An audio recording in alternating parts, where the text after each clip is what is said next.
One of the questions I get from veterans when they come back is, why am I struggling? Why is it so hard to get along in society and to deal with my family and to deal with stupid people and civilians that don't understand what I went through or what it's like to be in war.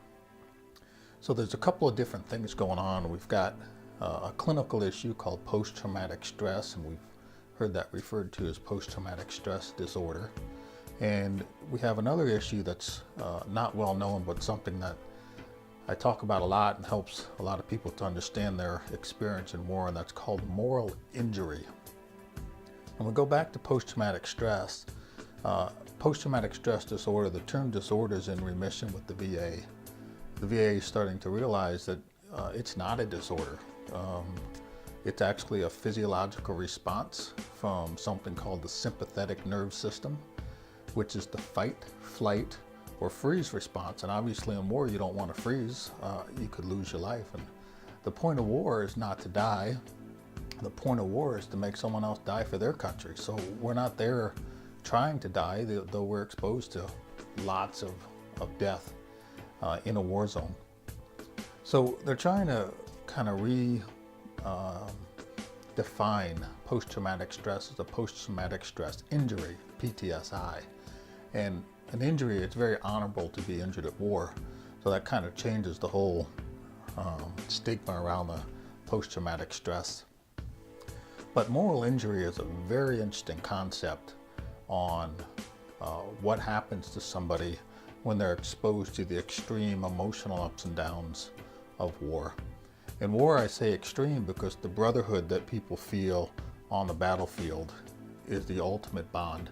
And that bond, obviously, it's a love. You love somebody, they're there to protect you and save your life. They're willing to die for you in an event they have to, and they're willing to save you if you get hurt, injured, or even killed. They're gonna come get you. That bond is incredible. It's inseparable to be part of that. I don't know that personally. Obviously, I'm not a veteran, but this is what happens in the human nature when you're put in such an extreme circumstance. Moral injury is damage to one's conscience or basically their moral code or their belief system. Now, this happens a lot more than people understand, and this is where people really struggle. So what separates moral injury and post-traumatic stress is post-traumatic stress has an element of fear, and mainly it's a fear of dying or being in a situation where you were close to dying. So you could have somebody that was sexually abused or raped, thought they were going to die. You could have somebody that was in a natural disaster, thought they were going to die. Somebody that was in a robbery or hold up, thought they were going to die. They can have post-traumatic stress from those type of injuries. On the battlefield and with the soldiers I talked to, a lot of them are not afraid to die. That wasn't their issue. They weren't scared to die. It was something that they realized was a very real possibility for what they've signed up to do. So when we get into moral injury and this concept of injury to our conscience or our moral bearing or the experience of war, moral injury refers to the emotional or the spiritual damage that happens from experiencing or participating in the act of taking someone's life, which is a main event that happens. It could happen if you fail to give a civilian or a comrade medical attention when they needed it. It happens when civilians are accidentally killed, and we realize that our actions did that. Sometimes it happens when an order is given and someone dies based on that order. And one of the main reasons that I hear with veterans that come back is there's a change in their belief system about war. There's a change in their belief systems for the justification or the purpose of war.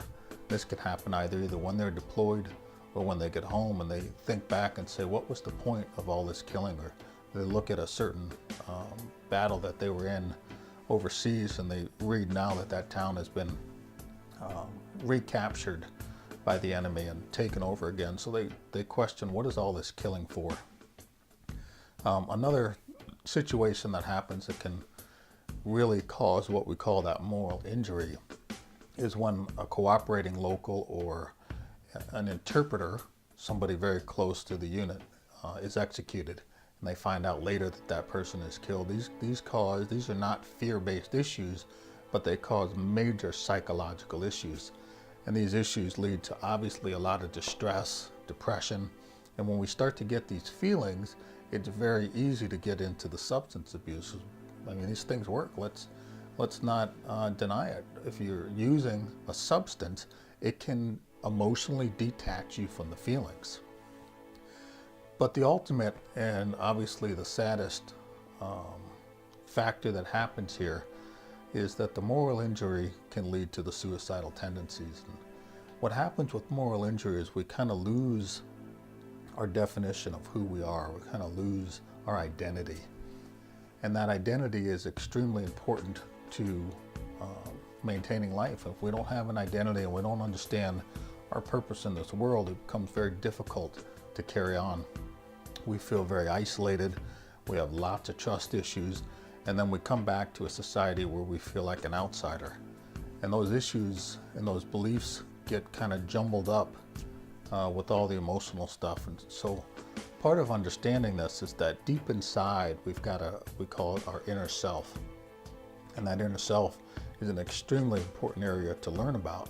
But what happens is that we form these barriers around there. We've got these belief systems, we've got attitudes, and then these defense mechanisms. And you see this when you talk to somebody and you mention something and they, puff up and get very defensive very quickly. These are things that are blocking the inner self. And all these things then lead to behaviors. And a lot of behavior when somebody has a moral injury is inappropriate. And this inappropriate behavior causes lots of difficulties with relationships and family and obviously society. And we understand that can be an exaggerated anger response to patrolling your house and walking around the property every night with this idea, this belief that you've got to protect everything. And why some of that behavior is normal overseas, we've got to slowly see that behavior come back to normal being back here. One of the programs that I teach is called MRT. It stands for Moral Recognition Therapy. And recognition is an old word in psychology to rethink, and the moral side of it is to rethink how all of our beliefs and stuff come together. And if you've served overseas, you understand that a society that's built on very poor moral values or ethical codes has a lot of chaos.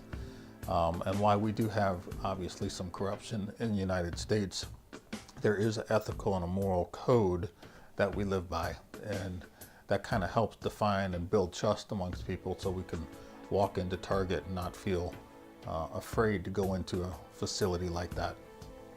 So MRT is a program that's designed to start to help somebody uncover and then to begin to recover from some of the experiences they had. So war is the ultimate experience in terms of trauma, in terms of conflict, in terms of moral injury.